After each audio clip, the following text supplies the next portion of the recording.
కూటమి ప్రభుత్వంపై తీవ్ర స్థాయిలో విరుచుకుపడ్డారు Tirupati YSRCP MP Gurumurthy. National institute of electronics and information technology వర్సిటీని తిరుపతి నుంచి అమరావతికి తరలించడం దారుణమన్నారు. భూముల ధరలు పెంచుకునేందుకు నైలెట్ పై కన్నేశారని, క్వాంటం పేరుతో నైలిట్ వర్సిటీని లాక్కుంటున్నారని మండిపడ్డారు. తిరుపతిలోనే ఈ ఇన్స్టిట్యూట్ పర్మనెంట్ క్యాంపస్ పెట్టాలంటున్న ఎంపీ గురుమూర్తితో మా ప్రతినిధి వెంకటేష్ ఫేస్ టు ఫేస్. తిరుపతిలోని జాతీయ విద్యాసంస్థ నైలేట్ను అమరావతికి తరలించేటువంటి ప్రతిపాదన పైన తిరుపతి ఎంపీ గురుమూర్తి తీవ్ర ఆగ్రహం వ్యక్తం చేస్తున్నారు. ఎంతో కష్టపడి రాయలసీమకు సాధించుకున్న ఈ జాతీయ విద్యాసంస్థను తరలించుకోవడం విద్యార్థులకు తీరని నష్టం కలిగిస్తుందని, అవసరమైతే అమరావతికి వేరే సంస్థను తీసుకెళ్ళండి తప్ప తిరుపతికి కేటాయించినటువంటి సంస్థను తీసుకెళ్లొద్దని ఆయన విజ్ఞప్తి చేస్తున్నారు. సో తిరుపతి ఎంపీ గురుమూర్తి ప్రస్తుతం మనతో ఉన్నారు. ఆల్రెడీ ఇప్పుడు ప్రస్తుతం ఉన్నటువంటి స్టేటస్ ఏం జరుగుతుంది అక్కడ? ఆల్రెడీ టెంపరీ క్యాంపస్ ఇనాగ్రేట్ అయింది. ఇప్పుడు దాదాపుగా నైలెట్ ప్రజెంట్ ఉండే సంస్థలో 100 మంది స్టూడెంట్స్, అలాగే ఛానల్ పార్ట్నర్స్ ద్వారా ఇంకొక 1100 స్టూడెంట్స్ ఇప్పుడు ట్రైన్ అవుతూ ఉన్నారు. ఇదే కాకుండా అక్కడ ఉన్నటువంటి పోలీస్ డిపార్ట్మెంట్కి కూడా సైబర్ సెక్యూరిటీలో కానీ, అలాగే డ్రోన్ టెక్నాలజీలో కానీ బ్యాచ్ల వైజు ఇది ఎంత ట్రైన్ చేస్తున్నారు.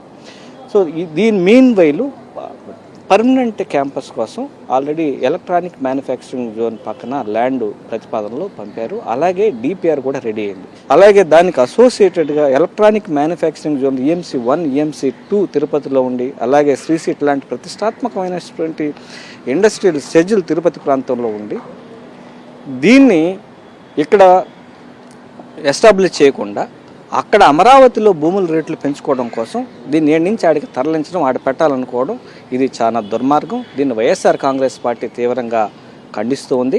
అలాగే విద్యార్థులతో కలిసి ఖచ్చితంగా వైఎస్ఆర్ కాంగ్రెస్ పార్టీ పోరుబాటు పడుతుంది. తిరుపతికి నైలెట్ పర్మనెంట్ క్యాంపస్ తిరుపతిలోనే ఏర్పాటు చేయాలని వైఎస్ఆర్ కాంగ్రెస్ పార్టీ డిమాండ్ చేస్తాం. సో ప్రభుత్వం చెప్తుంది అక్కడ సెంటర్ ఉంటుంది కానీ క్యాంపస్, శాశ్వత క్యాంపస్ ఇక్కడ ఉంటుందని చెప్తుంది. అందులో నిజం ఉందా ప్రభుత్వ వాదనలో? ప్రభుత్వ వాదనలో నిజం లేదు. పర్మనెంట్ క్యాంపస్ కోసమే ప్రతిపాదనలు, డిపిఆర్లు అన్నీ తిరుపతి పేరు మీదే మూవ్ అయ్యాయి. దీని మీద 2 సార్లు కేంద్ర మంత్రివర్యులే అనౌన్స్ కూడా చేశారు. దీనికి సంబంధించినటువంటి నాకు ఇచ్చినటువంటి నోట్స్ కూడా ఉన్నాయి. సెక్రటరీ గారు, డీజీ గారు, అలాగే మంత్రి గారు ఇచ్చినటువంటి ఇది ఉంది.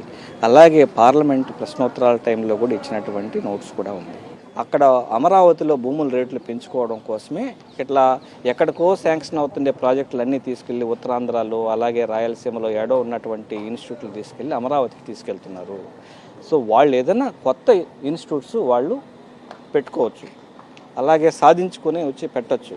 అంతేగాని ఆల్రెడీ ప్రతిపాదనలు సిద్ధమై సైనింగ్ పోయే టైంలో నోటికాడు, తిరుపతి వాసుల నోటికాడు కూడా కొట్టడం అనేది భావ్యం కాదని మేము హెచ్చరిస్తాం. ఏం చేయబోతున్నారు? ప్రభుత్వం అయితే ముందుకెళ్తున్నట్టు మనకు కనబడుతుంది. సో ఏం చేయబోతున్నారు? ఏంటి మీ యాక్షన్ ప్లాన్ ఉండబోతుంది? ఖచ్చితంగా విద్యార్థులతో కలిసి వైఎస్ఆర్ కాంగ్రెస్ పార్టీ ఉద్యమిస్తుంది. ఇది మరో జంజీ ఉద్యమంకి రూపుదిద్దే కార్యక్రమాన్ని తెలుగుదేశం పార్టీ వ్యక్తులు వాళ్ళ స్వార్థం కోసం చేస్తున్నారు. ఇది తప్పని వైఎస్ఆర్ కాంగ్రెస్ పార్టీ నుంచి హెచ్చరిస్తాం. సో మొత్తానికి ఇది తిరుపతి ఎంపీ చాలా తీవ్ర ఆగ్రహం వ్యక్తం చేస్తున్నారు. విద్యార్థులకు అన్యాయం చేసేటువంటి నిర్ణయాన్ని వ్యతిరేకించి తీరుతాం, అలాగే జాతీయ విద్యా సంస్థను కాపాడుకుంటాం, ఖచ్చితంగా పర్మనెంట్ క్యాంపస్ తిరుపతికే రావాలని విద్యార్థులతో కలిసి జెన్జీ ఉద్యమాన్ని నిర్మిస్తామని ఆయన చెప్తున్నారు. కెమెరామెన్ రావత్తో వెంకటేష్, సాక్షి టీవీ, న్యూఢిల్లీ.